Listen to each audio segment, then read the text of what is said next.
So let us look at the questions.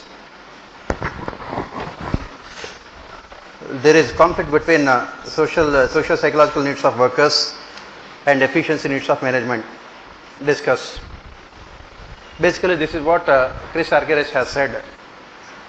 What he has said is that organizations become incompetent, inefficient. Organizations, they become incompetent because of this reason. That is, when people become part of organizations, they are interested in satisfying their socio-psychological needs. And he made the assumption that every person is capable of self-actualization. Since every person is capable of self-actualization, when he become part of organization, he looks to satisfy his what is called higher level needs, self-esteem and self-actualization needs. But the problem with organizations is that these classical organizations do not provide opportunities for people to satisfy their higher level needs. Why? Because as the second part of the question says, management is interested only in profits, not in satisfying the higher level needs of the people working in the organization. So this is where the conflict arises. The conflict arises between social psychological needs of the workers as well as the efficiency needs of management. Why? Because most of these classical organizations follow the principles of organization wherein they deliberately transform workers into machines. That is where the issue here is. And that is when Chris Argyris talked about what is the solution. He said that the solution lies in his in a participative management approach, wherein he talks about double loop learning, sensitivity training, then creating a proper work climate, then maturity theory, and he talked about all of them as solutions. Classical organizations have converted human beings into immature individuals. Again, they should be transformed into matured human beings by giving them opportunities to showcase their talent, skills, and also helping them to realize their higher level needs. That is what Chris Argyris talked about. Next, Woodrow Wilson believed that good administrative practices did not depend upon the type of regime in which they were practiced. Discuss. So what is he trying to say here?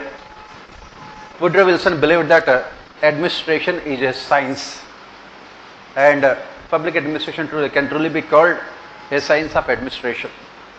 All these administrative principles are universal. That is what Wilson has said. All these administrative principles are universal. And he believed that whatever may be the political regime, it can be dictatorship or a democracy. Why? Because as part of comparative approach, Wilson was making a comparison between United States of America and Western European countries. In the Western European countries, they were under dictatorship, and their administration was extremely efficient, whereas America had democracy, which created problems for their administrative systems. So what he said that America can always learn from the administrative practices of Western European countries, because he believed that these administrative practices are universal, irrespective of the regime, political regime. They can be practiced all over the world. That is what Wilson believed, and that is the reason why he said that this public administration can be called a true science of administration. It can be called a true science of administration. And then Wilson also has said that he gave the example also for, while talking about these things. If I say a murderer sharpening his knife, I can learn the skills of sharpening knife without looking at his intentions. Similarly, America can also adopt the administrative practices of Western European countries without looking at their political regimes. In the present context, you can give the example also. India can learn these administrative practices from China China is able to attract a huge amount of FDI in spite of the fact that China has a dictatorial regime, whereas India is a democratic country with rule of law, independent judiciary and media. But still, our ability to attract FDI is limited compared to China. India can learn these administrative practices from China without looking at their political regimes, because as we say, these administrative practices are universal. Next, compare and contrast Taylor's scientific management theory with Fayol's administrative management approach. So what is the comparison between scientific management and administrative management? What are the similarities first? Then we can look at the differences. What are the similarities? Both of them called their theories universal. Both Taylor and Fayol. Second, both of them adopted closed systems approach. Both of them adopted closed systems approach. Both the thinkers defined objective of organization as maximizing efficiency, and this efficiency is measured in terms of profit maximization. This efficiency is measured in terms of profit maximization. Fourth, profit maximization. Both of them believed in universality of their principles. Both of them believed in universality of their principles. What are the differences? What are the differences between Taylor and Fayol? First one is Taylor's scientific management theory gave importance to shop floor management. Shop floor management. That is, it gave importance to the work that actually takes place at the lowest level. Whereas Fayol's administrative management gave importance to top level management. When Henry Fayol talked about managerial principles, he gave importance to top level management. Second, Taylor's scientific management theory is useful mostly for industrial organizations. It is useful only mostly for industrial organizations. Whereas Fayol's administrative management has a much broader scope. It is useful for any organization. Public, private, industrial, charitable, any organization. For any organization. Next, Taylor gave importance to multiplicity of command.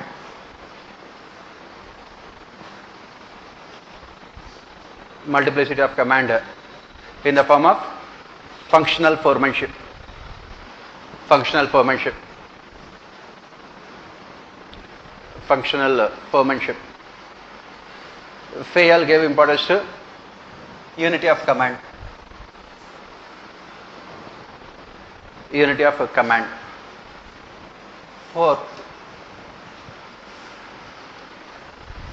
Fayol gave importance to unity of command.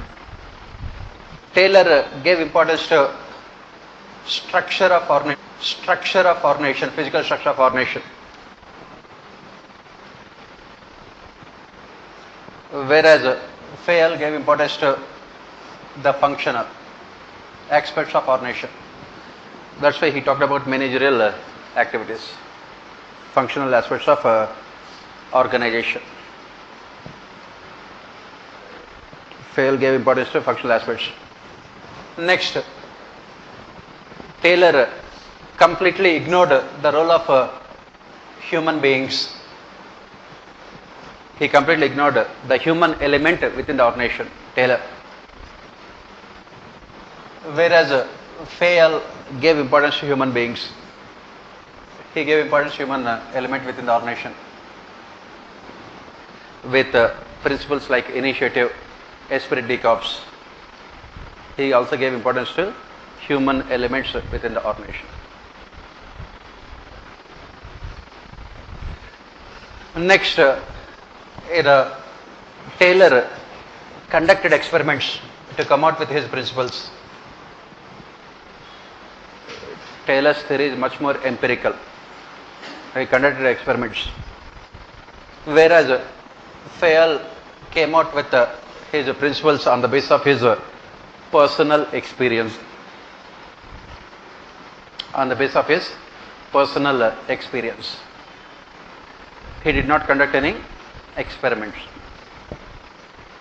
This is what the difference between Taylor and Fayol. Every year you can see these kind of things are being asked in a paper 1, the comparisons. Next, the concept of rationality as defined by Max Weber has its own limitations. Comment. So, you start your answer with why Max Weber emphasized on the concept of rationality. Then what is the concept of rationality according to Max Weber, and what are the limitations and the conclusion.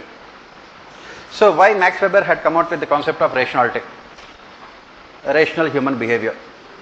Why did he come out with this? Because of the weaknesses of spoils system that was prevalent in Germany at that point of time.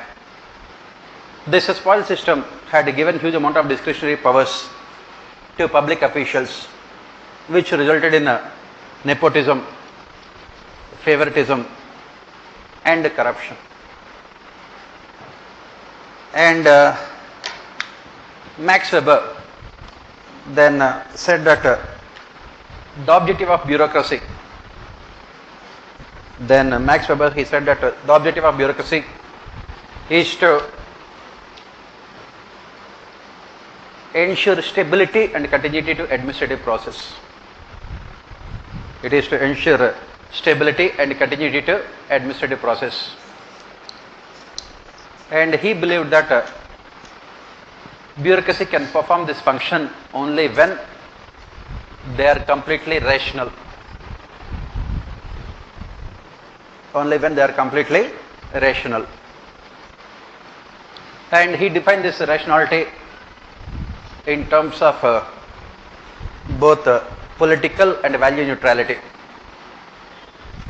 He defined rationality in terms of both political and value neutrality. Both political and value neutrality. They can strictly implement rules and regulations only when they are completely politically as well as value neutral. Because Max Weber believed that bureaucracy is only an instrument, and as an instrument they should not have any values of their own.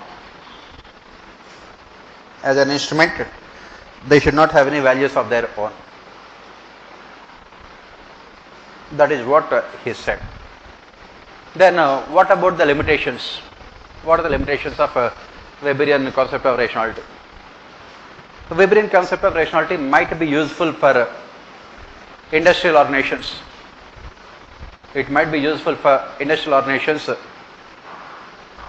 and capitalist economies, industrial countries and capitalist economies, industrial countries and capitalist economies, wherein the objective is to ensure stability and continuity. Industrial countries and capitalist economies, wherein the objective is to ensure stability and continuity to administrative process. But has limited applications for developing countries, wherein bureaucracy is expected to have values. They must commit themselves to values, because in developing countries the objective of bureaucracy is to bring about a change. In developing countries the objective of bureaucracy is to bring about change, but not to ensure stability. Is to bring about change, but not to ensure stability. That is the reason why we say that it is it has its own limitations. And how do we conclude? We conclude by saying that rational behavior is necessary while implementing, while it is necessary while performing regulatory functions, whereas they must have values while performing developmental functions. That is what you will write.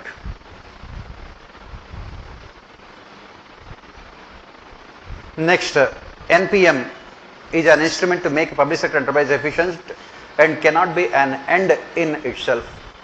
Discuss. So basically what we are saying here is that NPM can be effective as long as it is treated as an instrument or as a means. The moment it becomes an end in itself, like socialism, NPM would also fail. Basically what NPM really talks about, NPM as we say is a combination of neo-right philosophy and public choice theory. And when this NPM was introduced in America, America was undergoing a severe economic crisis due to the failure of welfare state. That is the reason why America opted for privatization. America opted for downsizing of the state, downsizing of administration. And of course, every country in the world followed America in 1990s, wherein the state had deliberately reduced its functions and had given them to the private sector as part of NPM. And at the same time, this NPM was also used to improve the efficiency of public sector enterprise. But by early 2000s, it was clear that NPM was a failure in developed countries. By early 2000s, NPM was a failure in developed countries. Why? Because NPM had become an end in itself. It had become an end in itself. In the name of NPM, all the necessary services were privatized. All the necessary services were privatized on the basis of the assumption that markets are perfect and markets would ensure efficient provision of services to people at competitive prices. But the 2008 financial crisis proved that again markets can never be perfect. That is the reason why we talked about this. NPM is dead. Long live digital era of governance. That is the reason why what we are saying is that NPM should always be looked upon as only an instrument, one of the instruments to improve efficiency of administration, to make administration effective. Privatization cannot be an end in itself. It is only a means. It is only a means to realize the objective of citizen empowerment. And that is what we say. For a country like India, NPM is definitely required because the public sector enterprises are still incurring huge amount of losses due to excessive political and bureaucratic interference. This is where NPM is required for India. Similarly, NPM is also required for India in implementation of developmental and welfare schemes, wherein there must be accountability of bureaucracy. NPM talks about transforming moral responsibility into legal accountability. It talks about transforming moral responsibility into legal accountability. And that is where again you require NPM in India. But as we have said, privatization cannot be an objective in itself. That is what the question talks about. Almost if you look at every year the same kind of questions are asked. They have to ask the same kind of questions. Even UPSC don't have any choice. Next, you can say that NPS, you can end it with NPS, New Public Service Approach. Yes. While Constitution is the genus, administrative law is its species, comment. What do you mean by that? administrative law is the child of a constitution. Administrative law has its origins in constitution. Has its origins in constitution. So you have to talk about why this administrative law had come into existence and how administrative law is exploited to supplement and complement the constitutional law. That is what the essence of your answer. So when we talk about the constitution, constitution normally provides broad guidelines regarding how a country should be governed. Constitution provides broad guidelines regarding how a country should be governed. How a country should be governed. And then this administrative law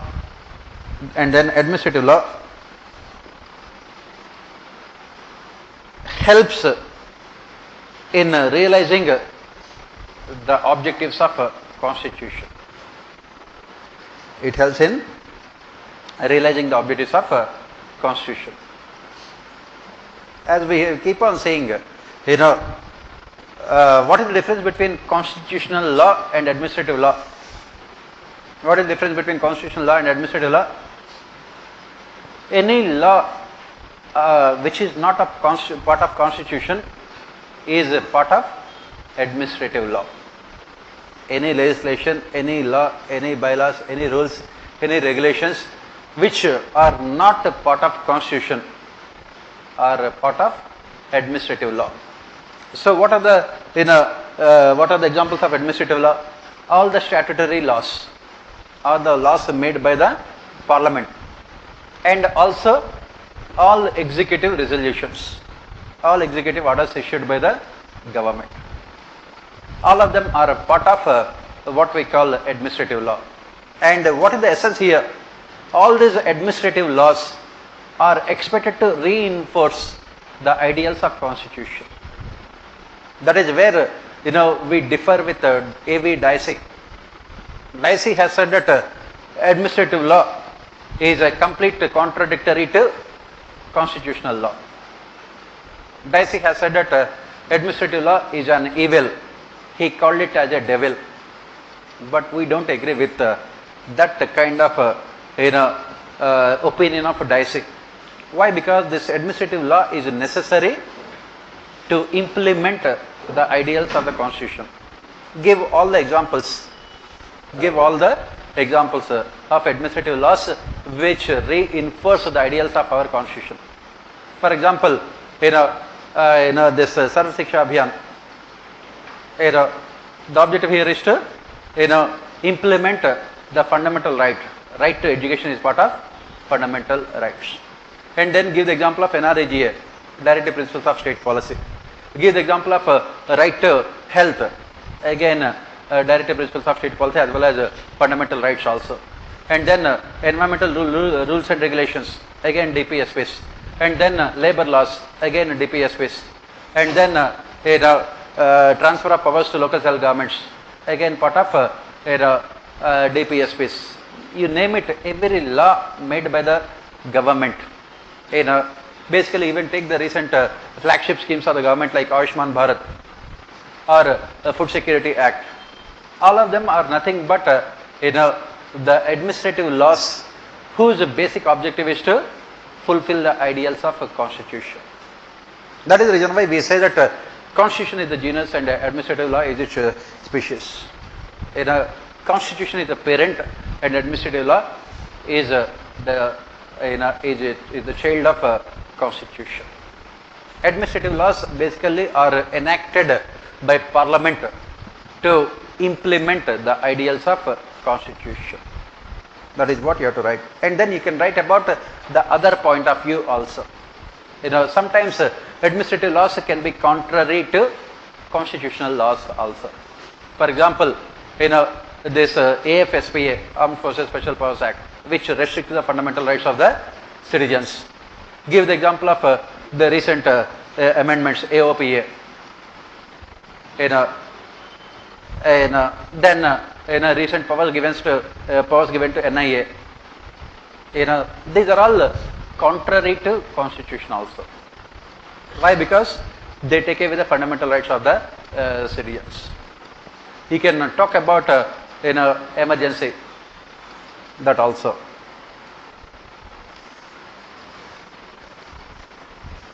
Next, what really matters is the autonomy enjoyed by the ordination than the form of the ordination.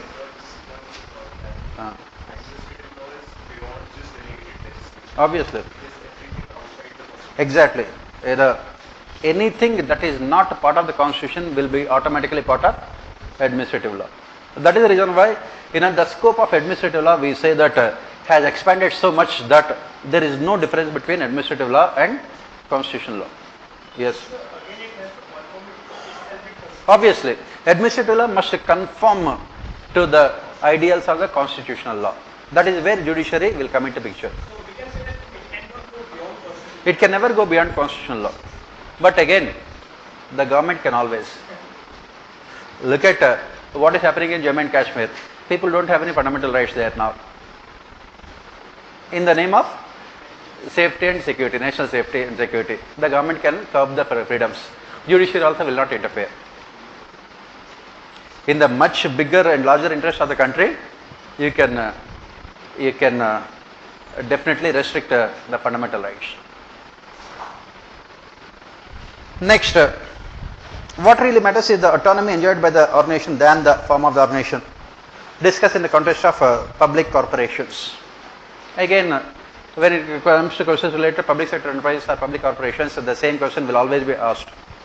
So initially, we had departmental undertakings, then public corporations, then companies, then limited companies.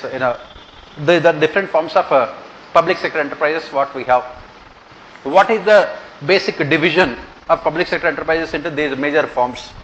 In terms of two things. One is autonomy and second one is accountability. In case of departmental undertakings, they have less autonomy, more accountability. That is the reason why in order to overcome what we call the excessive political and bureaucratic interference, we had come out with a new innovation called public corporations. These public corporations are what you call 20th century innovations which had come up for the first time in United States of America. These public corporations are what we call them as statutory bodies. They are set up by an act of legislature. They are statutory bodies, and it is the parliament that defines their functions, responsibilities, powers, and duties also. So that once they come into existence, they have the necessary functional and financial independence. But unfortunately, in a country like India, whatever may be the form of the ordination, the problem is that the government is not willing to let these public sector enterprises function in an independent manner, especially public corporations. Give the examples. You can give the examples. Take the case of RBI, Reserve Bank of India. It's a public corporation, right? How did RBI come into existence?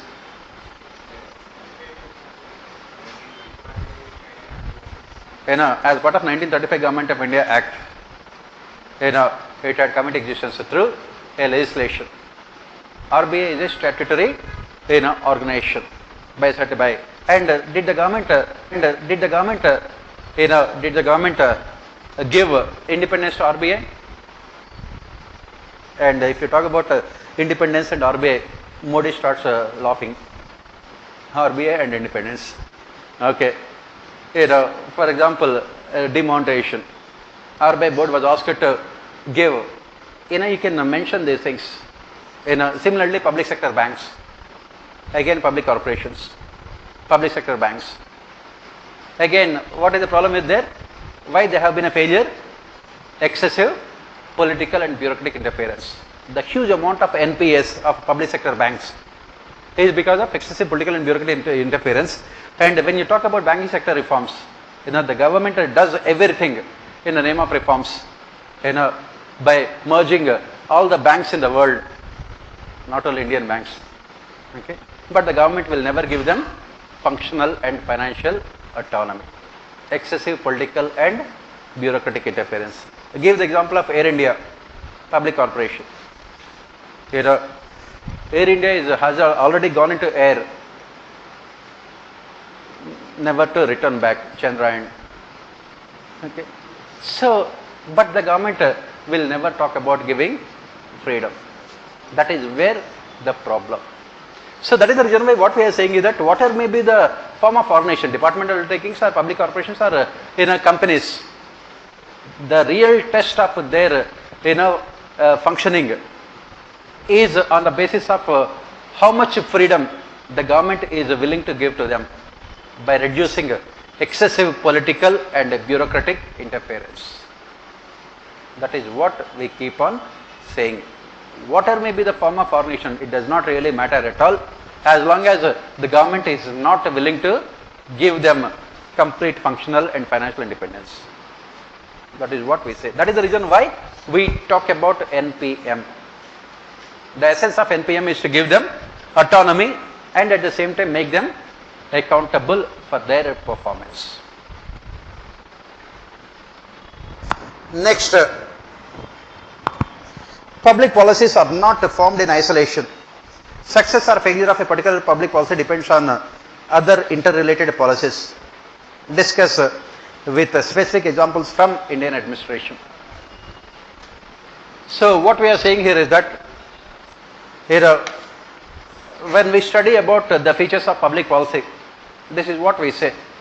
What we say is that public policies are never formed in isolation. They are mutually dependent, interdependency. Success or failure of one policy depends on success or failure of other policies. What are the examples can you give here? What are the examples can you give here from Indian administration? Policies,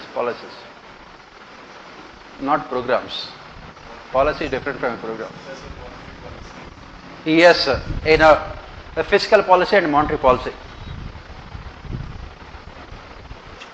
Fiscal policy and monetary policy.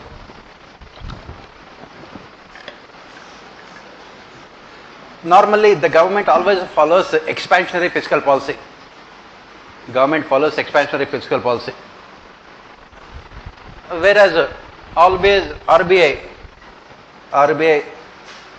in the name of controlling inflation follows a contractionary monetary policy. Contractionary monetary policy, which results in the failure of these policies. In the name of expansionary fiscal policy, the government increases its expenditure, which results in more inflation.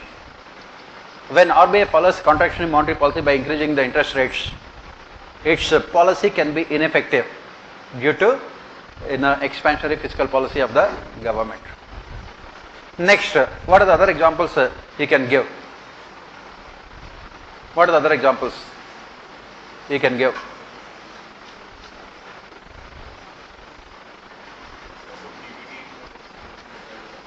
What are the other policies which you can give? What are the other examples you can think? Industrial policy and policy related to environment. Industrial policy and policy related to environment. As part of Ministry of Environment and Forests, they impose so many restrictions on setting up of new industries, whereas Ministry of Industries gives permission because you require industrialization, infrastructure development. Both of them will clash. Both of them will always clash. Next, any other examples you can give? Yes.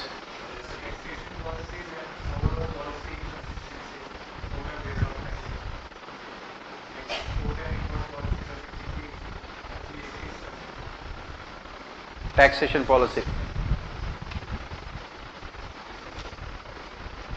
Next, any other examples? Pardon?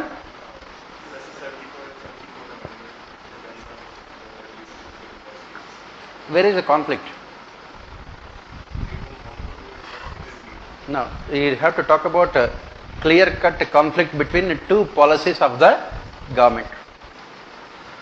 You can give another example. The policy related to internal security, Ministry of Home Affairs, which requires modernization of police forces, and the policy of the Finance Ministry. What is the objective of Finance Ministry? To reduce fiscal deficits. Both of them are contradictory. Because if you have to reduce fiscal deficits, you must cut down the amount of money spent on defense as well as internal security. If you cut down the amount of money spent on internal security and defense, it will cause a huge amount of problems for the country. Give the example of 2008 Bombay terror attacks. It had taken place because of the failure of the government to modernize police forces. Why the government has not modernized police forces? Because of the refusal of Ministry of Finance to provide additional funds to Home Ministry. That is the reason why we say that success or failure of one policy depends on success or failure of other policies. That is the reason why we say that public policies are more often than not a failure. Next, good governance initiatives of the government can be successful only when attitudinal changes are brought in about in bureaucracy. Discuss with relevant examples. Here, nowadays, if you look at in paper 1 last year also, the questions on values, on administrative values, they are asking similar kind of questions. And last year, I think the question was about administrative values have no values if all the stakeholders do not value those kind of values. So even in PubAd paper 1, the question paper is moving more towards ethical administration. So that is what the question here we are talking about. These good governance initiatives can be successful only when attitudinal changes are brought about in bureaucracy. Discuss with relevant examples.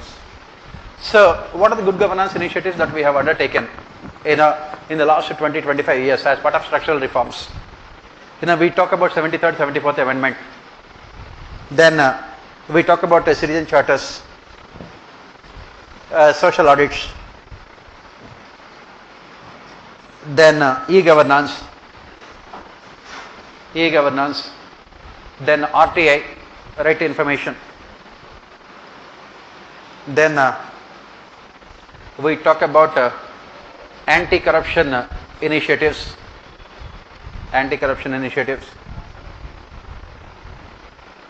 What we say is that most of these initiatives have not succeeded. They have not succeeded because of the colonial attitudes of our bureaucracy.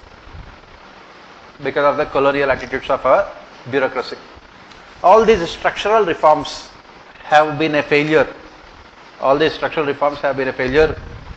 Because of the colonial attitudes of our bureaucracy. They could not understand the essence of these structural reforms because they still consider themselves as the masters and treat people as their servants. As Ricks point out, what is the difference between Western and Asian countries, prismatic societies? What is the difference between Western and prismatic societies? These prismatic societies have transplanted all the structures, all the systems, but the functioning is different because of the colonial attitudes. Take the case of citizen charters. United Kingdom, they have been successful because of the attitudes of bureaucracy there. In UK, bureaucracy considers themselves as a servant of people, and they are willing to implement all these reforms even if it is voluntary in nature. Similarly, take the case of something like Freedom of Information Act. Why it is successful in America and why it is not in India. Again, take the case of social audits. Why they have not been successful. Take the case of 73rd, 74th Amendments.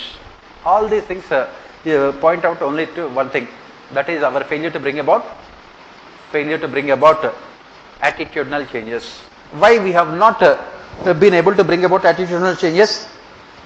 Because training of civil servants, civil services training still follows colonial methods, colonial practices, wherein the Britishers deliberately made sure, training still follows colonial methods and practices, wherein the Britishers deliberately made sure that all those civil servants develop colonial attitudes, consciously as well as deliberately. They develop those colonial attitudes. Unfortunately, there is no change in our training modules. Training still focuses only on structural and procedural aspects, and it also inculcates what we call colonial attitudes. That is the reason why we say that we require radical changes in the attitudes of our bureaucracy.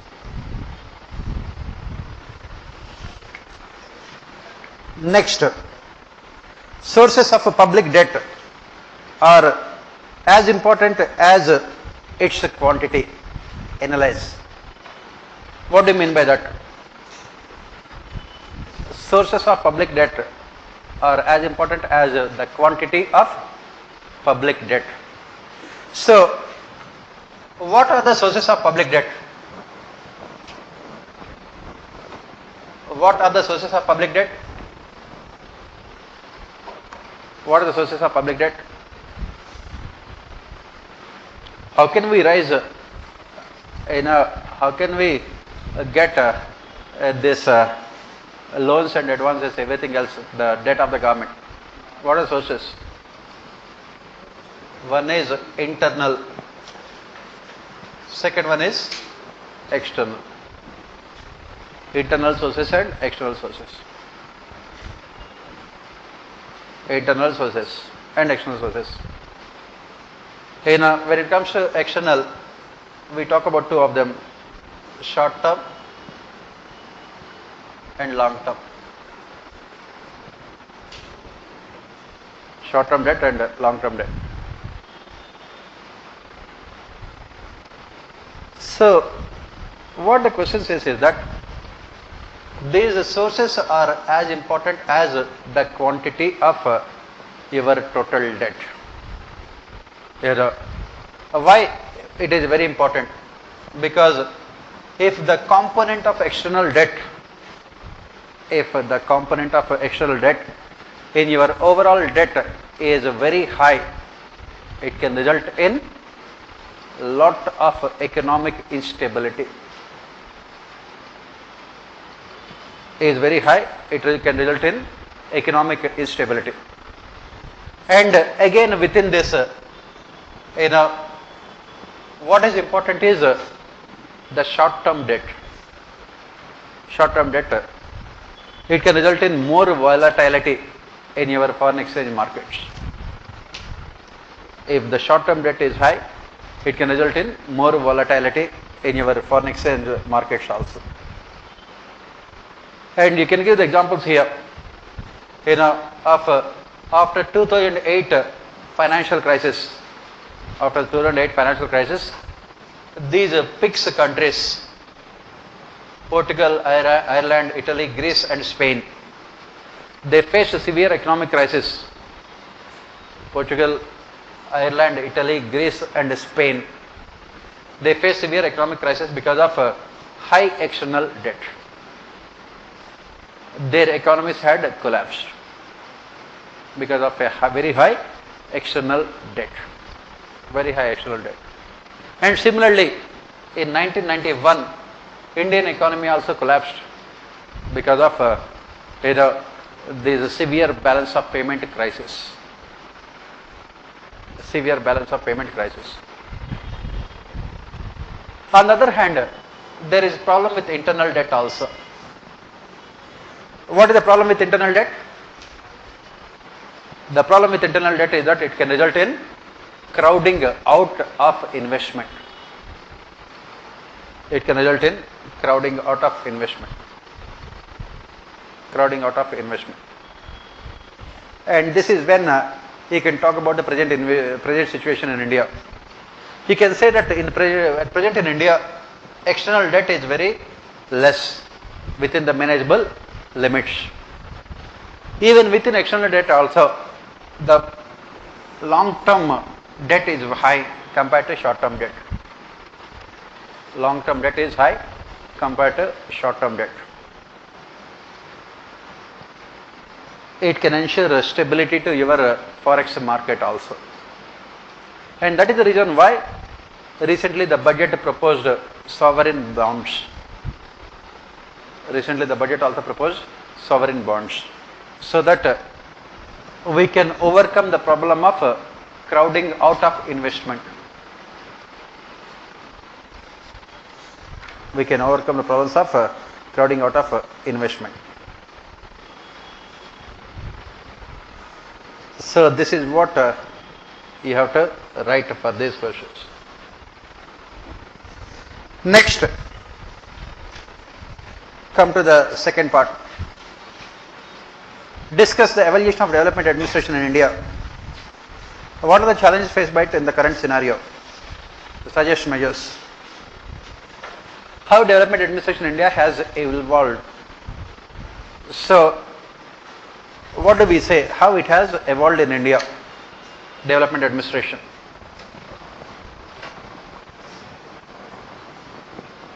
So, if you look at development administration in India, it followed the pattern of United States of America. In 1950s, it was called the golden age of development, wherein we gave importance to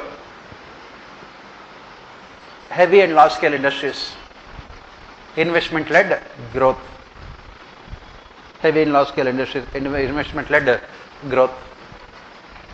We took the surplus from agriculture sector and invested in industrial sector, hoping that industrial sector would generate enough amount of surplus that could finance any kind of shortfall in agriculture also, from second 5-year plan onwards. This is what we have done. In 1960s, we faced a serious crisis, food crisis. This was the period where our development administration faced severe challenges, because the assumptions we have made turned out to be wrong. Industrial sector did not generate any surplus. On the other hand, when we diverted the resources from agriculture, it resulted in severe food crisis also. We had what is called a ship to mouth existence, when the food grains were imported from America to satisfy growing needs of people in India. So that is one reason why it was a failure. In 1970s, we have changed the focus of our development administration from wealth creation to distribution. From wealth creation to wealth distribution. In 1950s and 60s, the focus was on wealth creation by setting up industrial organizations. And in 1970s, this assumption of us, that is a trickle down effect, did not work. That is the reason why we had to focus on wealth distribution, direct attack on poverty. What we called it as a basic needs approach, direct attack on poverty, basic needs approach in 1970s. In 1980s, we continued with the same approach, and it can be called a lost decade for development. Lost decade for development. especially in African countries and Asian countries. In India also, we had spent a lot of money on redistribution without focusing on wealth creation. By late 1980s, Indian economy collapsed. 1990, Indian economy collapsed. From 1990s onwards, we changed our strategy. We moved from state-led development to market-dominated development. We opted for liberalization, privatization and globalization. Liberalization, globalization. And in 2000s, early 2000s, we have changed again our approach with a rights-based approach to development. Rights-based approach to development. From mid-2000s onwards, making development a legal right of the people. Then, after 2010s, in the next decade, we trying to ensure balance between state and markets, and also brought civil society organizations as part of development. Civil society organizations also were included as part of a key component of development administration. Key component of development administration. And we also started using technology. Technology to development. Now, what are the challenges faced by the development administration in India in current scenario?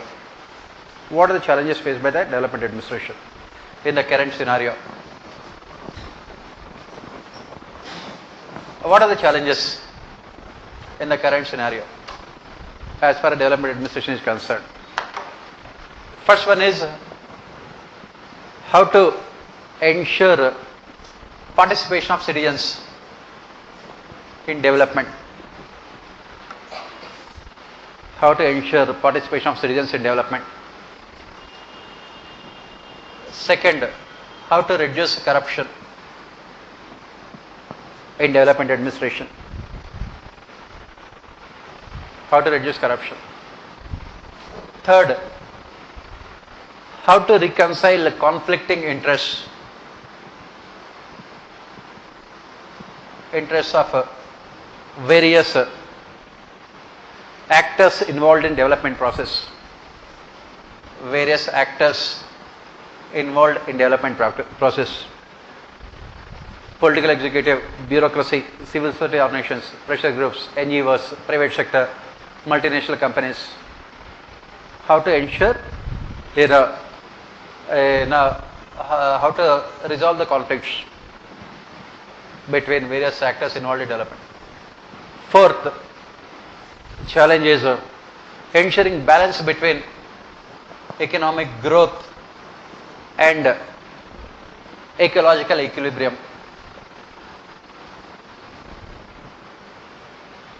Economic growth and ecological equilibrium.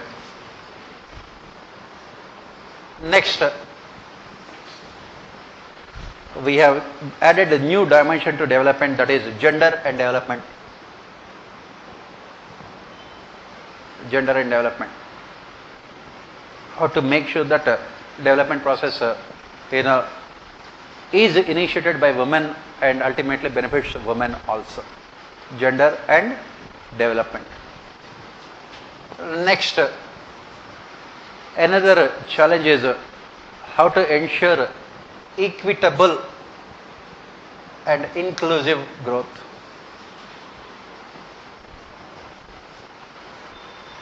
Equitable and inclusive growth. This is another challenge that we are facing as well. Sorry. How to ensure equitable and inclusive growth. This is another challenge that we are facing now. Next one is the next important challenge that we are facing as far as development administration is concerned in this federal setup. How to ensure coordination between different federal units with the objective of decentralizing power to the lowest levels.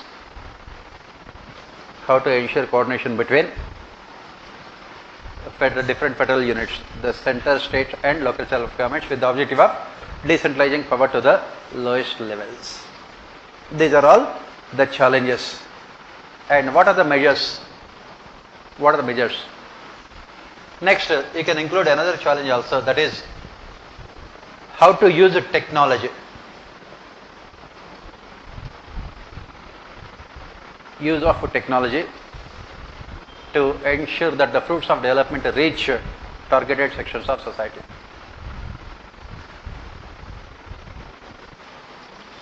To reach target, yes.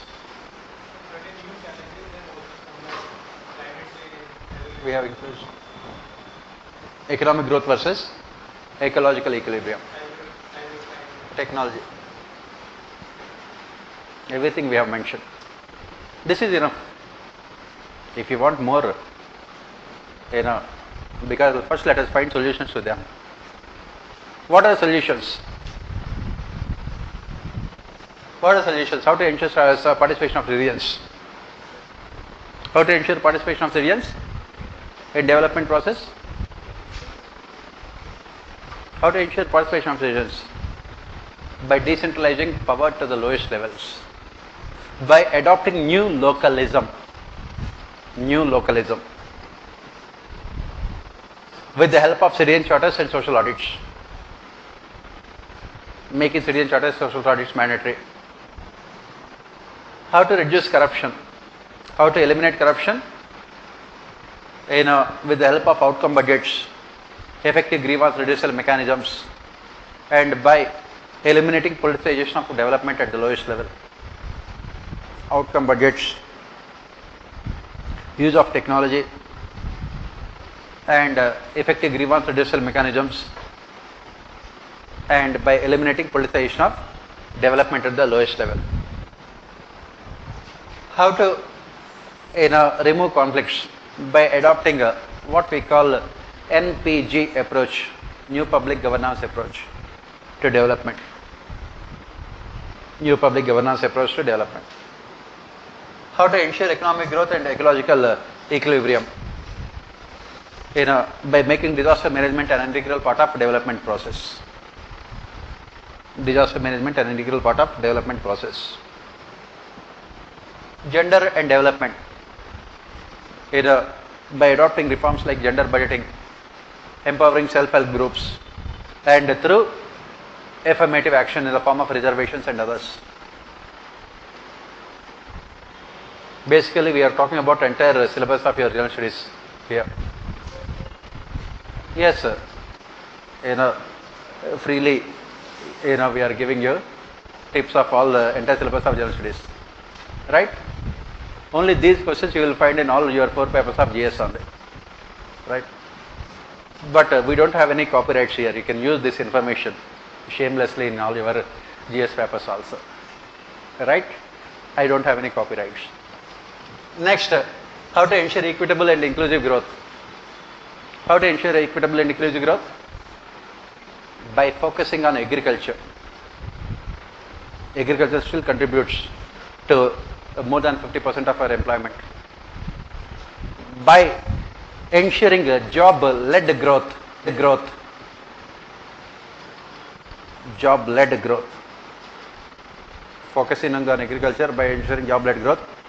Next, by developing small and SMSEs, or medium small scale industries. Next, what else can be done to ensure equitable and inclusive growth? Write whatever you don't know. These are the things where you have freedom to show your creativity. All the things.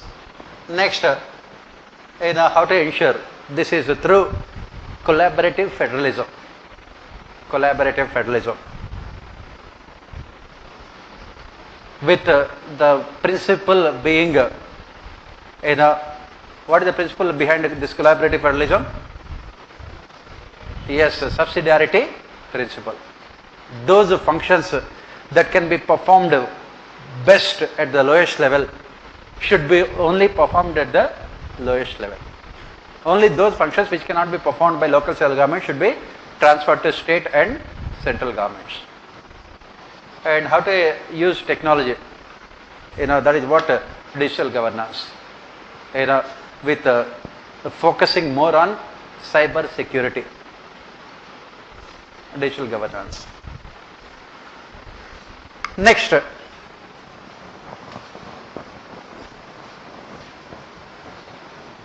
this is what you will write. Come to the next question.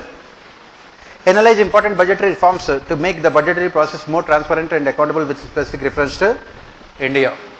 What are the important budgetary reforms that you can think of?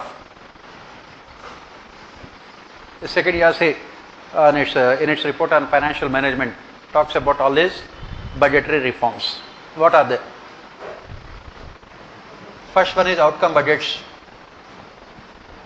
and performance budgeting. Outcome budgets and performing budgeting in place of the present line item budgets. Second, yes, accrual based accounting techniques from cash based accounting, accrual based accounting. Then, yes, the third one is top down budgeting instead of the present bottom up budgeting that we have. Top down budgeting instead of the present bottom up budgeting.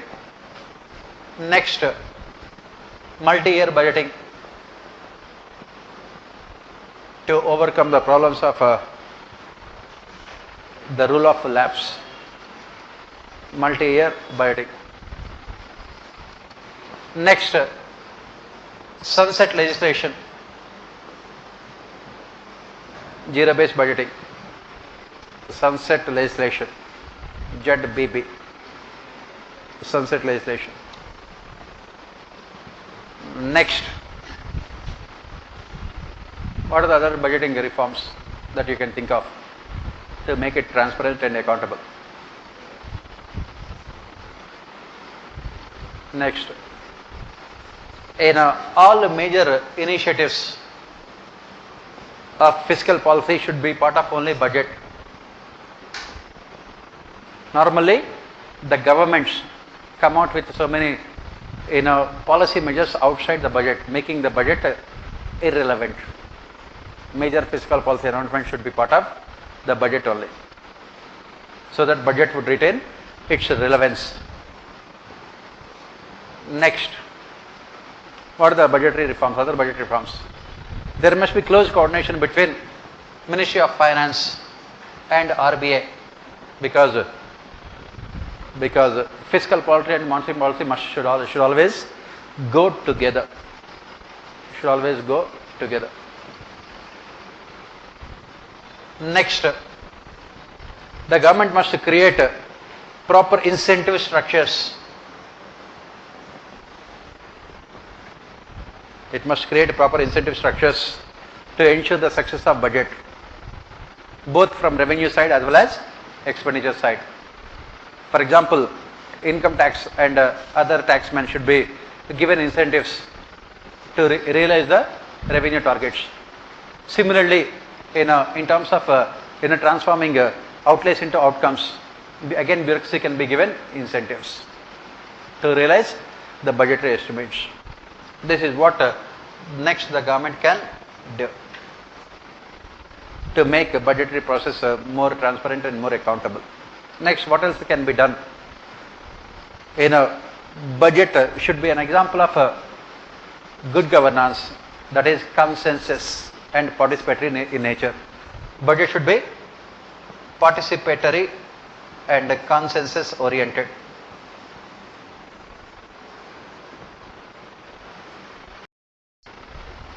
Next,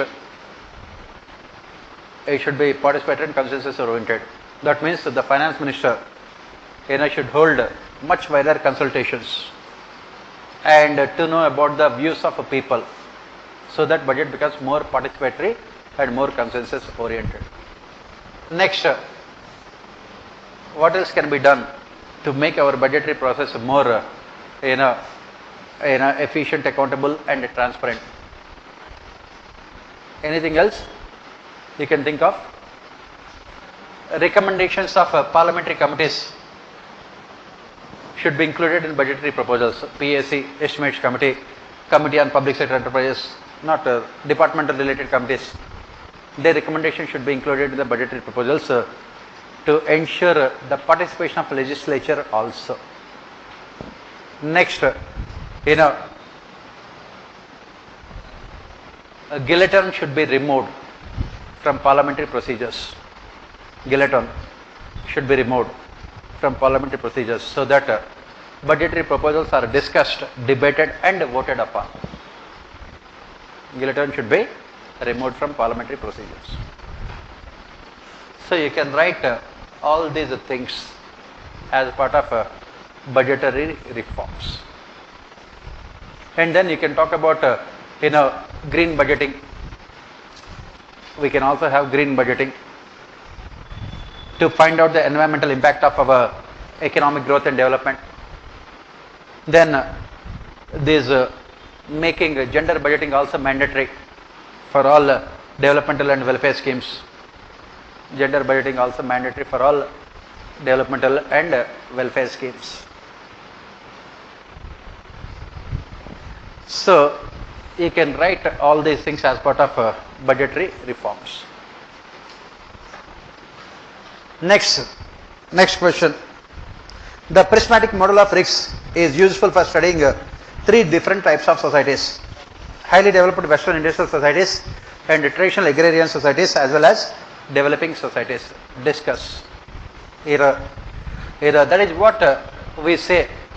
Initially, Ricks had come out with this model, agraria and industria. Then he added transitia. He was not satisfied.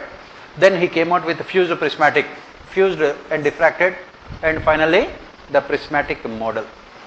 He said that this prismatic model is useful for studying all the three types of societies. That is whether highly developed Western countries or underdeveloped economies like Africa and Asia, and developing countries also. That is what he said, prismatic. So how can we say that this prismatic model of risks is useful for studying all types of societies? What did he say there? He gave the features of the prismatic society in terms of the political subsystem, economic subsystem, administrative subsystem, social and cultural subsystems, and communication subsystem. And where you can see clearly, those features help you to study all the three societies. Take the case of political subsystem. He talked about three important features: heterogeneity, formalism, and overlapping. Take the case of developed economies. In case of Western developed countries, there is a lot of homogeneity, homogeneous countries, and formalism is absent in those economies, in those political systems. And then there is no overlapping also, because high levels of differentiation and high levels of high levels of differentiation is also there, along with high levels of integration. That is integration. That is what he said. Whereas in case of take the case of underdeveloped economies like Ricks gave the example of ancient China and Thailand. There is no scope for overlapping, because a single structure would be performing all the functions, right? And then there is no scope for formalism, because there is no rule of law. And there is a diversity is there, but again the diversity is also limited. So that is what similarly take the economic subsystem. He gave the example of a bazaar canteen model. This bazaar is a feature of fused societies. Canteen is a feature of diffracted societies, and Bazaar Canteen is a combination of developing societies, what you call prismatic societies. And similarly, take the case of administrative subsystem, prismatic Sala model. In case of developed countries, the administrative subsystem is based on completely Weberian norms, rule of law, impartiality, merit-based recruitment, so on and so forth. Whereas in case of underdeveloped countries, it is completely spoils system. Whereas in developing countries, prismatic societies, it is a combination of both of them, where you have well-developed administrative structures, Weberian structures, but they are headed by people with a fused mentalities. That is the reason why you can see formalism in the functioning of bureaucracy there also, in the form of corruption, in the form of nepotism, favoritism, in the form of what you call unbalanced quality, according to Ricks. Similarly, it is a case of social and cultural subsystems. In case of diffracted societies, you have clubs where entry is universal. People are every person enjoys the same kind of rights. There is no differentiation. Homogeneous societies. How do you describe United Kingdom at that point of time? Very simple. It is a white, English, Christian, male-dominated society. From north to south, east to west, they spoke the same language. They had the same religion, and they had the same custom, and they had the same society also. Whereas in prismatic societies, you have polycommunalism, polyfunctionalism, polynormativism, and also cliques, club plus sect. And this sect is a feature of a fused society, club is a feature of diffracted society, and clique is a feature of prismatic societies. That is what we say. Rixian prismatic model helps us to understand the functioning of all the three types of countries, developed, developing, as well as underdeveloped. That is the reason why Ricks has said that if we can come out with a universal theory of a public administration for prismatic societies, it can be applied to all the countries around the world. Why? Because every country in the world, whether it is developed or developing, displays only prismatic features. That is what basically you have to write for this question. Next, theory Z promotes an integration of the characteristics of American organization and the Japanese organization. So these kind of one or two surprise questions can also be there in the question paper. It was Abraham Maslow, not Abraham Maslow, Douglas McGregor, who came out with theory X and theory Y. Later, he wanted to come out with the theory Z also. Unfortunately, he died.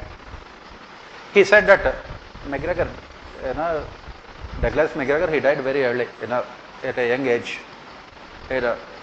Before he could see the popularity of his theory Y, he died. So, he wanted to come out with the theory Z to overcome the weaknesses of theory X and theory Y. And that is the reason why he said that this theory Z can be a combination of theory X and theory Y. It can be a combination of theory X and theory Y. Basically, we find this theory X in American organizations, whereas theory Y could be found in Japanese organizations. Theory Y could be found in Japanese organizations. And theory Z is a combination of both American and Japanese style of management. By this time you know what it is. Theory X mostly focuses on control, principles, impersonality, rules and regulations, performance appraisal, individual specific functioning of the organization. Whereas theory Y is mostly participatory, group decision making, collective responsibility, so on and so forth. And theory Z is a combination of both of them. Let us see what are they. If you talk about decision making, in case of American, it is individual decision making. American management, it is individual decision making. In Japan, it is group decision making. It is group decision making. When it comes to theory Z, a combination of both. Group participation. Group participation. Ultimately, the decisions will be taken by the head of the organization, but with the participation of the entire group. That is what we talk about this this references like at third system. What is that one? Third one? Consultative leadership. Next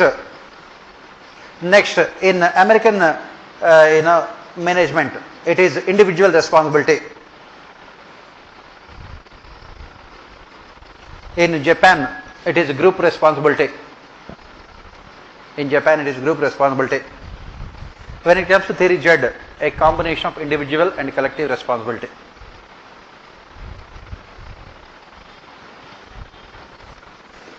Next, in case of a control in the organization, when it comes to American, it is explicit and formal control. Basically theory X only. Explicit and formal control through rules and regulations, hierarchy, written communication, so on and so forth. In case of Japan, it is implicit and informal, mostly internal control. Implicit and informal. In case of a theory Z, this control is through trust and goodwill. Management controls the employees through trust, mutual trust and goodwill. Next, when it comes to promotions, in theory X, this American management, promotions are very slow. And performance evaluation mostly focuses on improving training, improving capabilities through training. Performance evaluation mostly focuses on improving capabilities through training. When it comes to Japan, very fast promotions. Very fast promotions. In case of theory Z, it is a combination of both performance evaluation as well as slow promotions.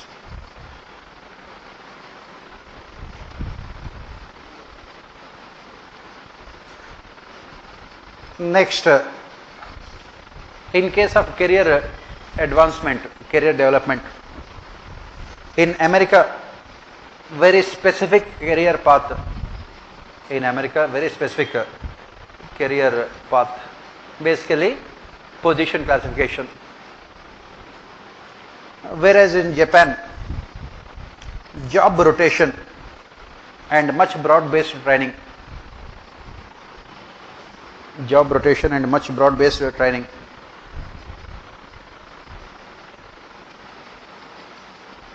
Whereas in theory Z,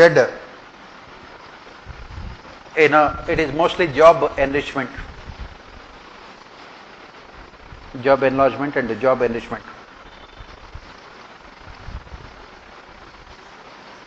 Next, when it comes to work, America management concerned only with in America management concerned only with the work. It is only concerned with the work, not the worker. That is what we say. Position classification dehumanizes organizations. Whereas in Japan, management is concerned with the whole life of worker. Gives importance to his social psychological aspects also. Whereas the theory Z also gives importance to the whole work life of worker, his individual, group as well as organization. In theory Z, it is much more broader in perspective. They are not only concerned with the work of the worker, but they give importance to his social, psychological and other aspects of work also. Next, in specific, what do we say about theory Z? When it comes to recruitment, the focus is on long-term recruitment. In theory Z, recruitment is for long-term. In America, it is mostly contractual for short-term only. And when it comes to organizational structure in theory Z, organizational structure in theory Z, emphasis on hierarchy. There will definitely be emphasis on hierarchy with moderate decentralization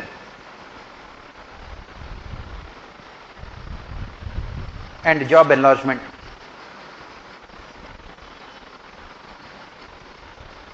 Job enlargement. Next, management system in theory Z. When I talk about management system in theory Z, it emphasizes on high goal convergence. High goal convergence, that is individual, group as well as organization. Individual goals, group as well as organization. Next, theory Z also emphasizes on high concern for employees and their welfare. Theory Z also focuses on high concern for employees and their welfare. And HRD, human resource development, focuses on job enlargement. HRD focuses on job enlargement and research and development.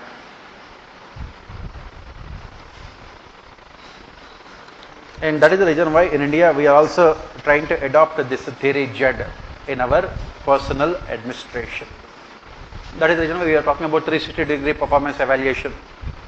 We are talking about performance management and evaluation systems which emphasize on integrating individual, group as well as organizational objectives. We are also trying to convert our generalist administrators into specialists through domain expertise, and we are also trying to provide opportunities for them for job enlargement.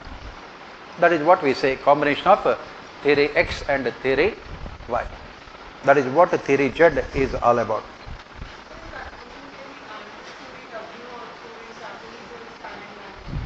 If you go, you can write about it. By this time, examiner would have saturated. He will ask you about theory A, B, C also. Let us not.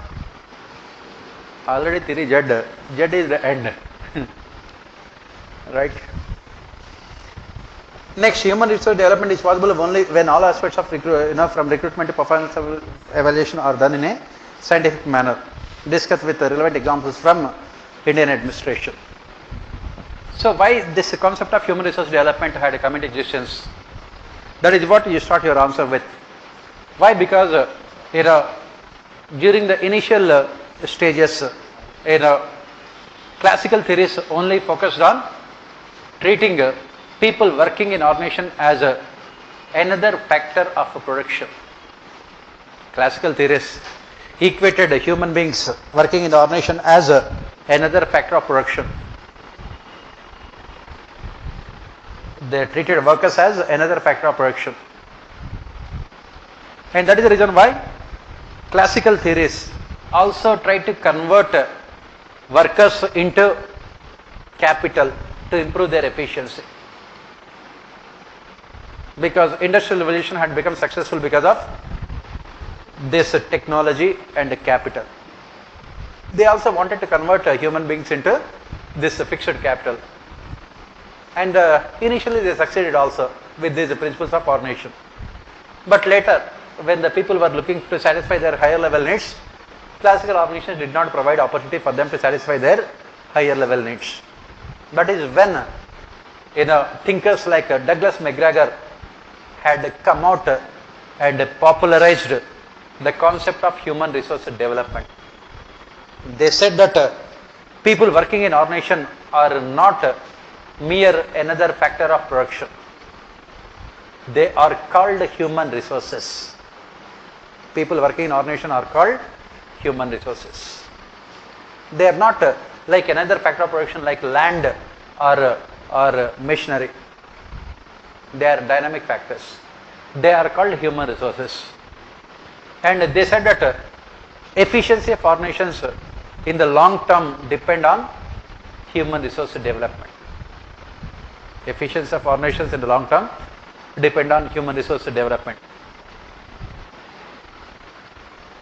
And this human resource development cover all aspects of personal administration, from recruitment to performance evaluation, everything, including recruitment, training, position or rank classification, then promotions, discipline, code of conduct, employer-employee relations, good governance initiatives, and performance appraisal. All of them are part of human resource development. And this human resource development, as I said, had become extremely important for the present day societies because of the changes that had taken place. We have moved towards what is called service sector organizations, wherein the most important factor of production is no longer technology. The most important factor of production is human beings. And that is the reason why we talk about human resource development. And coming to public administration, for public organizations, again, this human resource development becomes extremely significant, because success or failure of any government depends on the ability of the government to implement public policies. It is not about policy formulation, it is about implementation. That is the reason why from 1990s onwards, the focus of public policy has shifted towards policy implementation and evaluation than on policy formulation. And who is responsible for implementation? Ultimately, it is the bureaucracy which is responsible for implementation. And that is the reason why we talk about, as Rix pointed out, administrative development. Administrative development is necessary for the success of development administration. It is necessary for the success of development administration. This administrative development is nothing but human resource development. Basically, it is all about interlinking the topics in public administration. As you can see, how we have interlinked organizational theories with personal administration to public policy and development administration. This kind of interlinkages, if you can present in the examination, you will definitely succeed. Then the later part of the question you can answer. What kind of changes should be required in recruitment, training, promotion, position classification, employer-employee relationships, discipline, performance evaluation, those kind of things. That is what you have to write. You can write about all the second year say recommendations here. Next, Post-Modernism in public administration has widened the scope of public administration. Discuss with relevant examples. What is this Post-Modernism in public administration, and how it has widened the scope of public administration? Why Post-Modernism had come into existence in public administration? Why it had come into existence? Because of the limitations of modernism. What is modernism in public administration? This modernism, not only in public administration, in all social sciences, started with industrial revolution.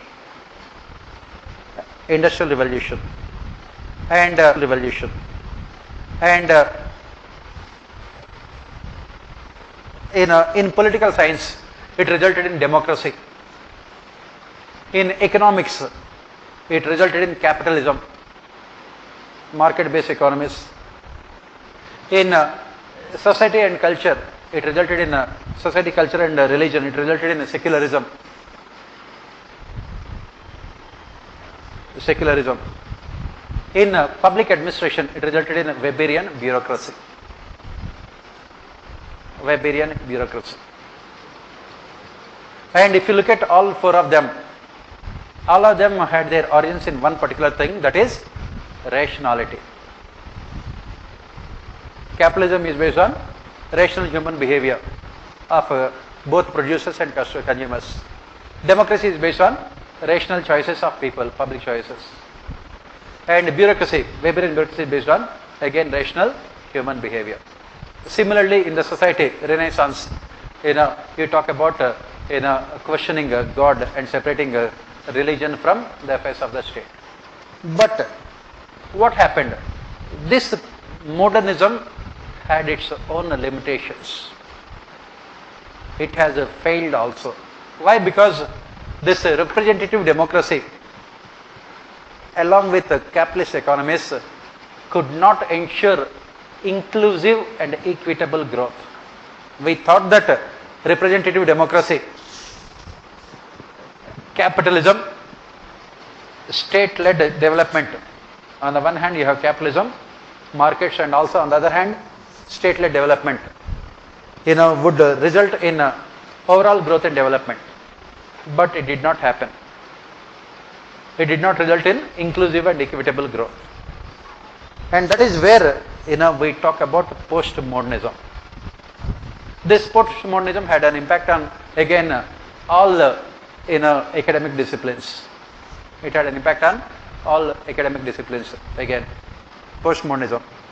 Let us in specific look at the impact of post-modernism in public administration.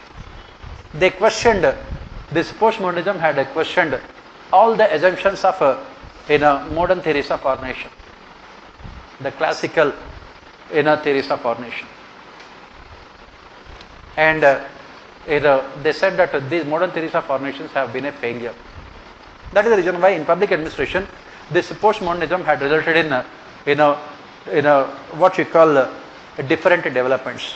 On the one hand, it resulted in behavioralism. Wherein importance should be given to dynamics of human behavior. People working in the ordinations are not machines, are not instruments, like what Max Weber had assumed, like what classical thinkers have assumed. And second, it also resulted in value-based administration. Value-based. Max Weber talked about value neutrality. Next thing postmodernism had done in public administration is it started raising important questions about growth and development. It started raising important questions about growth and development. What are the important questions it started asking? It started asking questions about the quality of economic growth, quality of development than quantity of economic growth. Quality of development rather than quantity of economic growth. That means development for whom rather than how much of growth and development that is taking place. That is the reason why postmodernism talked about protecting the interests of women. Feminism. Feminism is a part of postmodernism. It talked about protecting the interests of vulnerable sections of society. Basically, in countries like India, the scheduled caste, scheduled tribes, farmers, people from rural areas, and that is the reason why we have precariat charters also. Precariat charters. And similarly, it also talked about the costs of economic growth and development in terms of denigrating environment, ecological systems. Costs of economic growth. Denigrating ecological systems. Similarly, postmodernism also questioned this bureaucracy-centric development, centralized top-down approach to development. It questioned bureaucracy-centric development. It resulted in a decentralized participative approach to development. Decentralized and participative approach to development. Similarly, postmodernism also questioned the qualitative impact of globalization on countries around the world. What is the qualitative impact of globalization? What is the use of globalization if it only results in rich countries becoming richer and poor countries poorer. Qualitative impact of globalization. That is the reason why postmodernism emphasizes on equitable growth process, equitable growth and development process, with development being biased in favor of weaker and poorer nations, being biased in favor of weaker and poorer nations. And that is the reason why postmodernism also emphasizes on ethics in public administration, new public administration, ethics in public administration. This is what we say about postmodernism. It has widened the scope of, for example, thinkers like Amar Hussain, who defined development as freedom, freedom of choice. That is the reason why you have a World Bank coming out with United Nations, World Bank and other multilateral organizations coming out with HDI, Human Development Index, multidimensional poverty index, rather than taking only PCI, per capita income, as the indicator of development, GDP or per capita income as indicator of development. They said that neither GDP nor per capita can be a true indicator of development. Even GDP, per capita income also is not. Why? Because when you say that India's per capita income is 1,18,000 rupees, you say that not bad. But the question is not about the per capita income. The most important question here is Human Development Index. Why? Because top 1% of our population holds 73%. Their total income is equal to bottom 73% of our population. Per capita income does not reflect these kind of inequalities, which postmodernism emphasizes on. That is what you have to write for these questions. Next, fighting corruption can't be the end in itself. It must also focus on rule of law, higher life quality and conditions for societal development. Discuss.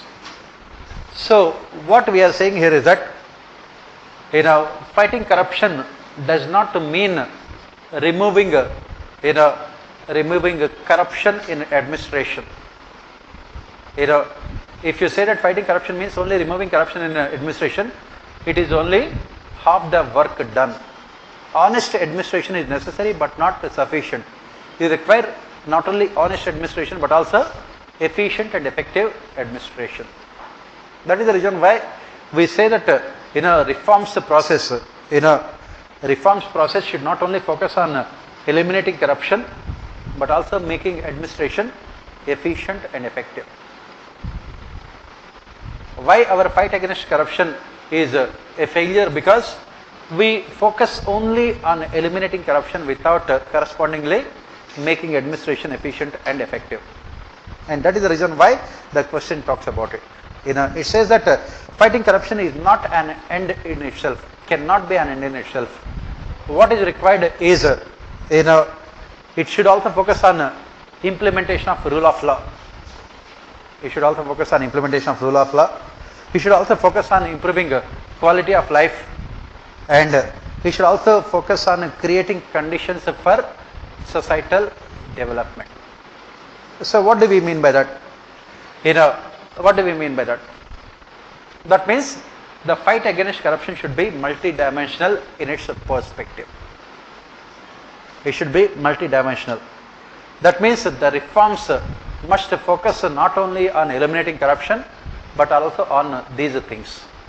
And most importantly, if you look at it, all of them are interrelated. Eliminating corruption is related to implementing rule of law. Why do you have so much of corruption? You have so much of corruption only because of there is what you call deviation from rule of law. That is where Ricks talk about. In the prismatic societies, prismatic Sala models, you have formalism in the functioning of bureaucracy. They never implement rule of law. If rule of law is implemented in both letter and spirit, you can automatically fight corruption also. That is the reason why we say that you can have as many institutions as possible, lokpals and lokaayuktas, or vigilance commissions, or vigilance cells, or CBI, or ED. What do all of them do? Their job is mostly post-mortem in nature. Right? All these institutions that we have mentioned, they will come into play only after corruption has taken place. If you have to fight corruption, like we say in disaster management, if you have to fight corruption, the fight against corruption should be proactive in nature. You have to prevent corruption rather than taking curative measures. Fight against corruption should be, to prevent corruption rather than taking curative measures. That is what we say. So coming back here, what we are saying here, how to do that one? By implementing rule of law in both letter and spirit. That is what we call constitutional governance. We must ensure that there cannot be any deviation from rule of law. Constitutional governance. Second, as you have written, as the question says, higher life quality. Basically, the objective of development administration is to empower citizens in terms of all the developmental indicators, education, health, infrastructure, everything else. That is where we have to say the failure of development administration can be reflected in high levels of corruption. And how can we see the success of development administration? We can see failure of development administration in increasing levels of corruption. How can we see the success of development administration? In terms of improvement in quality of life of people. Improvement in quality of life of people. That is the reason why we talk about multidimensional poverty index. That is the reason why we talk about infant mortality rate. That is the reason why we talk about educational outcomes. That is the reason why we talk about improving health indicators, creating better health infrastructure. That is what second aspect that we talk about. And the last one, creating conditions for societal development. Again, go back to Ricks here. How did Ricks define development? What is the definition given by Ricks for development? What is the definition given by Ricks for development?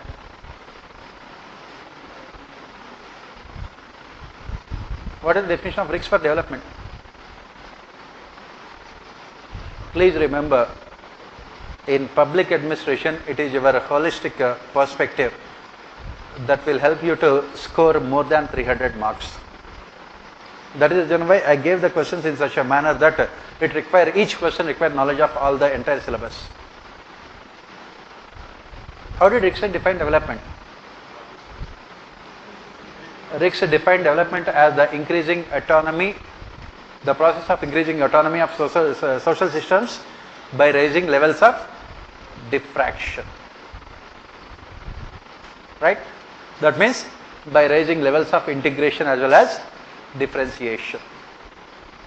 And that is what Amartya Sen went ahead and talked about it. That is what John Rawls also talked about. Amartya Sen also talked about. Amartya Sen talked about development as a freedom of choice. That is what it also says, conditions for societal development. This is what again we say. Ultimately, the objective of development administration is to create conditions necessary for societal development by increasing levels of differentiation as well as integration. That is what we say when we talk about fight against corruption. Positively, all of them should be part of fight against corruption. It is not only about creating institutions and coming out with rules and regulations. Prevention of Corruption Act, CVC, Lokpal, Lokaayukta. It is not what we call fight against corruption. Fight against corruption can be successful only when we talk about other aspects of development also. That is what the question says. Next, Herberg's concept of job enrichment is necessary to motivate employees to maximize their capabilities in the organizations, discussed in the context of civil services in India. So basically, you know, the question is asking you to link, Herzberg's theory with, functioning of civil services in India. So what did Herzberg say? Friedrich Herzberg, his two-factor theory. He said that organizations, for organizations to maximize their efficiency in the long term, they must ensure the presence of motivators. Classical organizations have failed because they could not differentiate between hygiene factors and motivators. They have failed because, classical organizations equated hygiene factors to motivators. That is the reason why, for people like Frederick Taylor, money is a motivator. Physical working conditions are motivators. For people like, Elton Mayo, these interpersonal relations are motivators. Our company policy and administration is a motivator. What Friedrich Herzberg has said that all of them are only hygiene factors. Their absence can result in dissatisfaction, but their presence cannot ensure satisfaction. Satisfaction of employees depends on presence of motivators. He talked about 5 of them. 5 motivators: advancement, achievement, recognition, the job itself, work itself. Like this he talked about them. Now coming back here, what is the reason why civil servants or civil services in India are not effective? Why civil services in India are not effective? For the simple reason that the motivators are not present. And according to Herzberg, how can we ensure the presence of motivators? Through job enrichment. Through job enrichment. What is this job enrichment? How did he define this job enrichment?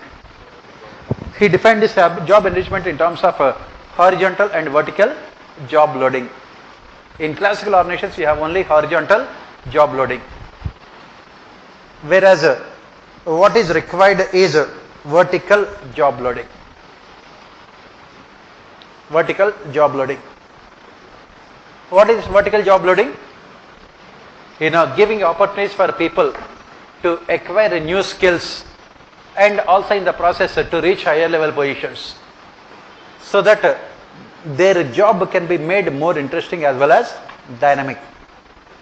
Giving opportunities for people to acquire new skills, develop new capabilities, so that they can reach higher level positions, with the objective of making their job interesting and dynamic, so that they can get a satisfaction from the job itself. That is what Friedrich Herzberg says. He says that motivation is internal than external. Internal than external. External factors like rewards, awards, and other things can motivate people only to some extent. The most important motivation is internal motivation. So, after talking about all these things, then how can you relate it to civil services in India? How can you relate to civil services in India? First, all top level positions in secretariat organizations are reserved only for IAS officers. There is no motivation for officers from other services to improve their performance. Why? Because even if they are highly efficient, they will never reach top level positions. Can IRS IT officer, can he become a finance secretary? No. Can an IPS officer become home secretary? Home secretary? No. Can an officer from Indian Economic Service become a finance secretary? No. Can an officer from railways become a railway secretary? No. There is no motivation for them, because higher level positions are under the exclusive monopoly of the so-called generalist civil service IAS. Job enrichment is not available for civil servants in India. Next, we have only rank classification. We have only rank classification and generalist civil servants. Because of rank classification and generalist civil servants, it is not possible to objectively evaluate their performance. How do I evaluate the performance of a joint secretary working in a central secretariat organizations? When performance evaluation is not objective in nature, then how can their promotions be based on merit? That is the reason why again we require job enrichment in civil services in India. Next, give another example of functioning of police services. Almost 89% of our police consists of only constables. And because of rank classification, is it possible for a constable to become a DGP, howsoever efficient he may be? It is not. Why? Because again these positions are reserved only for IPS officers. They are reserved only for IPS officers. Job enrichment is not available. Next, next problem, politicization of civil services. Transfers, promotions, suspensions, everything is in the hands of a political executive. If you are an honest civil servant, mostly you will be punished. On the other hand, dishonest, inefficient are promoted to higher level positions because of what Rix calls it as unbalanced polity. Again, that is the reason why again civil services in India are not effective, because there is no scope for job enrichment. There is no scope for job enrichment. Similarly, you take can a section officer again become in a joint secretary? No, again because of rank classification. Why? Because we have three types of services. Provincial civil services, central civil services, and all India civil services. And within the secretariat organization, in a section officer, however efficient he may be, he will be retiring as a little bit higher level position, but never in a deputy secretary or under secretary, because all these positions are again reserved for all India service officers. That is where the problem is. So what is the solution? What is the solution? We must abandon this rank classification. We must end the monopoly of generalist civil servants, IAS officers. Ensure lateral entry into civil services. Ensure lateral entry into civil services. And adopt a constabulary system in police instead of the rank classification what we have. Constabulary system wherein a constable can also become police commissioner. And as and when it is possible, opt for domain expertise for high level positions. For higher level positions. And then ensure depoliticization of civil services with the help of Central Civil Services Board and other reforms. And other reforms.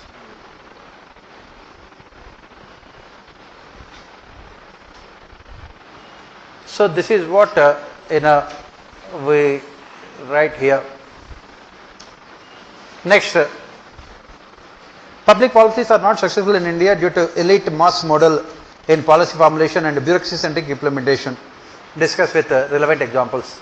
Every year, as you can see, one question will always be about failure of public policies, because there are no examples of their success.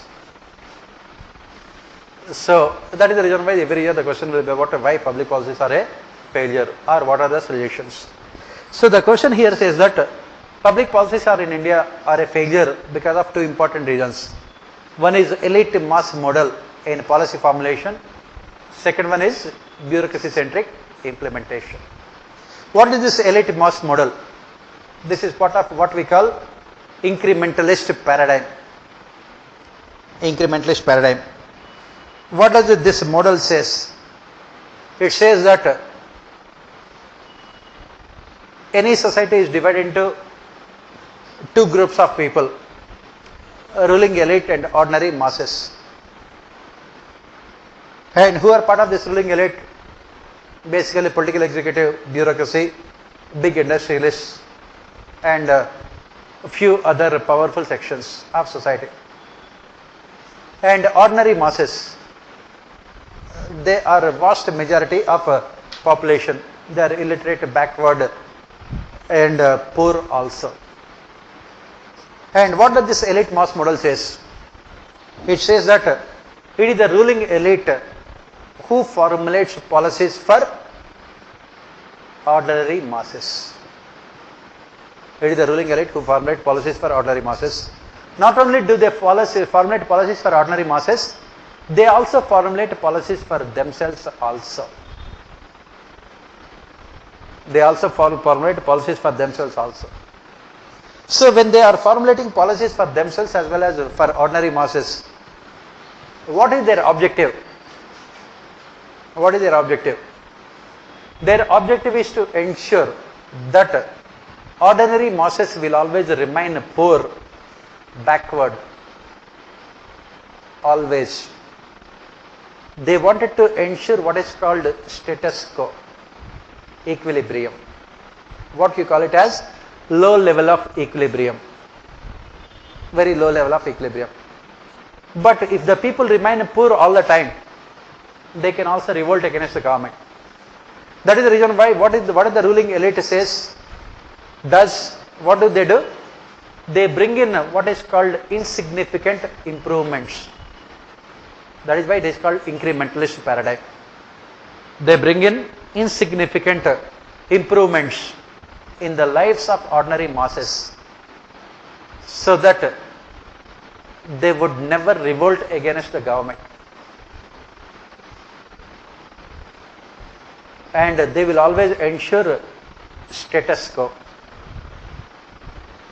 These improvements in the life of ordinary masses are so insignificant that the status quo is always maintained. That is the reason why public policies in India are a failure. Give the examples. Even after 70 years of independence also, what are the government, what are the political parties and what are the government's promises to people? 5 kilos of rice, free rice. And after 70 years of independence, education, primary education between 6 to 14 years, that too only in government schools, where there is no quality at all. Similarly, basic health, only basic health. So, have we ever seen any political party promising 1500 IITs and 1500 IIMs, 1500 AIMS? They don't. Have you ever seen any political party saying that we will construct 6-lane highways, even rural areas also? Have you ever seen political party making a promise that like the ruling elite, children of poor people also can be sent to foreign countries and we will provide free education to them? If you are a poor person, you have no option but to send your children to government schools. Why? Because government only gives subsidies for only government schools. You have to, if you have a problem with your health, you have to send, you have to go to the government hospitals only, so that you will be going from front side and coming back from back side. From back side. Who will come from back side? Dead people. That is what elite mass model. Okay, and that is the reason why public policies are a failure. Incrementalism. Okay, and then bureaucracy-centric implementation. Bureaucracy-centric implementation. What is this bureaucracy-centric implementation that we are talking about? For example, what is the reason why our education policy is a failure? Why it is a failure?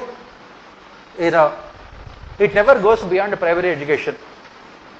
It never talks about skilled education. Not even a single university is there in India which is in top 100 universities in the world. What is the rank of IITs? 150, 170. Only 2 IITs. IIT IIT Delhi and IIT Bombay. Only 2 universities are there in top 200 universities in the world.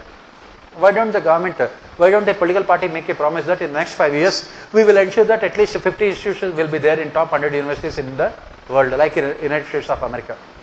America has 58 universities in top 100 universities in the world. Even China has so many of them. Education policy is a complete failure in India. Why? Because as part of right to education, free and compulsory education for children between 6 to 14 years, that is only in government schools where there are neither schools, nor teachers, nor infrastructure, nor educational outcomes. Elite mass model. And whereas all this ruling elite, look at all the ministers, all the young leaders, they always got their education in foreign universities. Why don't they promise the same for poor people also? Elite mass model. And why? Because as we say, political culture of our country. Political culture of our country is not based on cognitions. It is based on emotions and sentiments. Every electoral outcome is determined only on the basis of emotions and sentiments. That is what we say, bureaucracy-centric development. In spite of liberalization, in spite of NGOs, civil society organizations, still what we have is only bureaucracy-centric implementation. Bureaucracy has absolute powers in implementation of these public policies, which mostly results in high levels of corruption. Give the example of all the flagship schemes of the government: NREGA, NRHM, Sarv Shiksha Abhiyan, Food Security Act, Ayushman Bharat. Even Ayushman Bharat also, if you see, it has also been a failure. Why? Because of high levels of corruption. Why? Because bureaucracy-centric development. So what is the solution? What is the solution you have to give? What can be the solution? So what is the solution then? What is the solution in terms of public policy formulation? Incrementalism has not worked. What we require is revolutionary changes. Revolutionary changes. We need revolutionary changes in public policies. But again, the problem is that to bring in those revolutionary changes, where are the resources? India requires 1500 IITs and 1500 IIMs. Where is the money? Where is the money? So what is the solution then?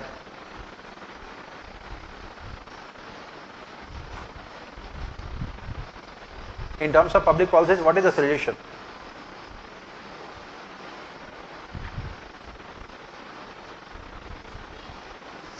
We need money also for infrastructure development and industrialization.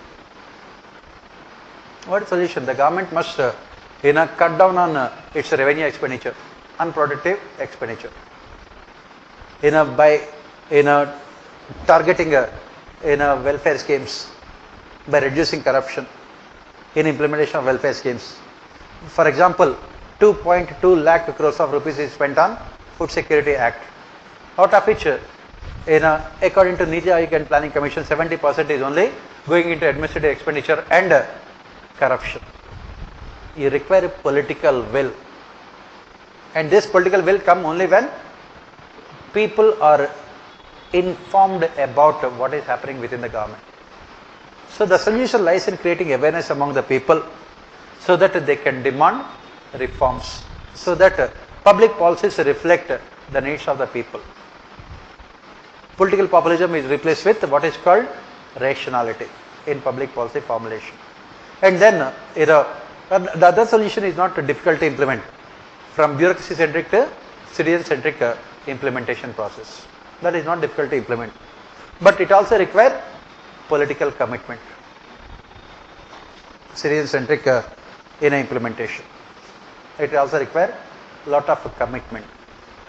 because as we study in Douglas McGregor, participative management theory why can be successful only when there is true decentralization of power. Why there is no true decentralization of power? According to Douglas McGregor, why there is no true decentralization of power?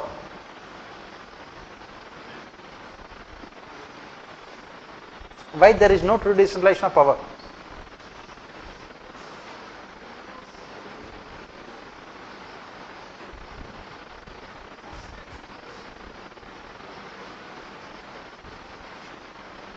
Why? Because any decentralization of power results in a win-loss situation. People at the top would be losing power in favor of people at the bottom. And what is the solution? As McGregor talks about, the solution lies in transactional influence. That is what you write. Political leadership must exercise transactional influence over bureaucracy so that decentralization of power can become truly successful. So this is what you have to write for this question paper, and we can discuss Indian administration after 1 hour. When do you want to come? 1 o'clock you want to come? Yes? Yes, we can start at 1 o'clock. No problem.